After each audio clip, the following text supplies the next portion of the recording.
assinante do Band News, está começando agora a coluna Giro Business. O tema da semana, um dos assuntos e um dos temas mais importantes da economia nacional. Trata-se do capital humano. E para falar deste tema, está conosco o presidente da Cato, Klaus Vieira. Klaus, um prazer tê-lo no Giro Business para falar de temas tão importantes como captação, retenção e motivação de capital humano, também treinamento, a falta de mão de obra qualificada, um grande inibidor do desenvolvimento da economia, este entre outros. Obrigado mais uma vez, um prazer tê-lo aqui no Giro Business. Sérgio, eu que agradeço a oportunidade de estar aqui com você, no seu programa, o Giro Business, na Bandeirantes, para poder compartilhar um pouco da experiência da Cato. A Cato está nesse mercado de empregos online há mais de 15 anos. Nós temos 3 verticais, que é o recrutamento online, remuneração online, treinamento online. Tenho certeza que nós temos muito conteúdo para compartilhar com o seu assinante. Klaus, o Brasil vive um problema seríssimo, que é a falta de mão de obra qualificada, e isso, de fato, inibe o desenvolvimento da economia de uma forma geral. Isso se dá, Klaus, e você muito bem sabe, pela falta da educação, de um processo educacional sério que deveria ser assistido, e o Brasil vive essa deficiência. Quero chamar uma matéria que ilustra essa situação para que a gente possa discutir a respeito.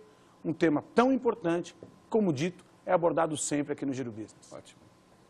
No Brasil, 71% das companhias sofrem com a escassez de mão de obra especializada. É o que mostra uma pesquisa global da consultoria de RH Manpower Group. Nesse quesito, o Brasil perde apenas para o Japão. A falta de mão de obra qualificada vai além do desequilíbrio entre oferta e procura. Especialistas defendem que os investimentos em educação não acompanharam o ritmo do crescimento da economia do país. E por isso, empresas que operam em diversos setores e indústrias precisam de trabalhadores mais qualificados. A escassez é especialmente acentuada em empresas que precisam de técnicos e de engenheiros. Klaus, complementando um pouco essa notícia, essa infeliz notícia, foi feita recentemente uma pesquisa em 40 países no ensino fundamental do 5º ao 9º ano. O Brasil, nos 40 países, ficou em 39º, apenas à frente da Indonésia, o que ilustra que no ensino fundamental também a gente tem um problema seríssimo. Klaus, na sua opinião, como se deve trabalhar para reverter isso e quais as consequências reais para as empresas? Hoje, a iniciativa privada tem tomado para si a responsabilidade de investir em treinamento. Veja, em 2012, o investimento em treinamento aumentou em 15,3%, 0,8% da receita das empresas são investidas em treinamento. Isso ainda aquém dos patamares mundiais, que são na faixa de 1 a 1,5%. 84% dos profissionais das empresas são treinados, ou seja, as empresas, além de pagar toda a carga tributária que paga, e a sociedade deveria contribuir com uma mão de obra qualificada em termos de educação, ainda tem que chamar para si a responsabilidade de treinar a mão de obra. Klaus, como se não bastasse este problema, existe ainda a baixa penetração de um segundo idioma na população brasileira. Dados apontam que é da ordem de 2%, ou seja, apenas 2% de 190 milhões de pessoas dominam o segundo idioma.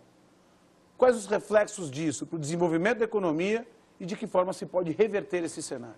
É verdade, Sérgio. Com a globalização, o fenômeno da internet, cada vez mais empresas internacionais investindo no Brasil e o Brasil criando e formando empresas globais, né?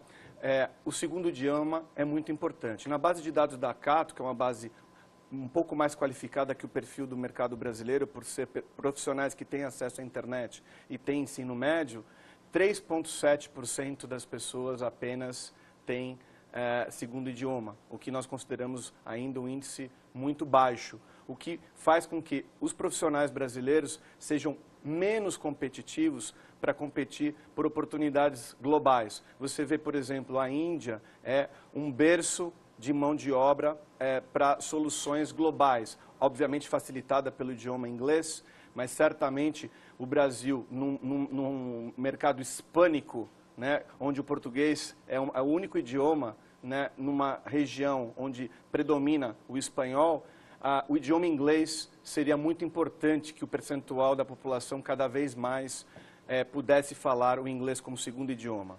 Realmente um problema onde a falta do idioma inibe o progresso desses profissionais e até mesmo o progresso das suas remunerações. O tema da semana, mão de obra qualificada, profissionalização, treinamento, tudo que envolve hoje a cadeia de valores que é denominada de capital intelectual, as pessoas que movimentam a economia nacional. E conosco, presidente da Cato, Klaus Vieira.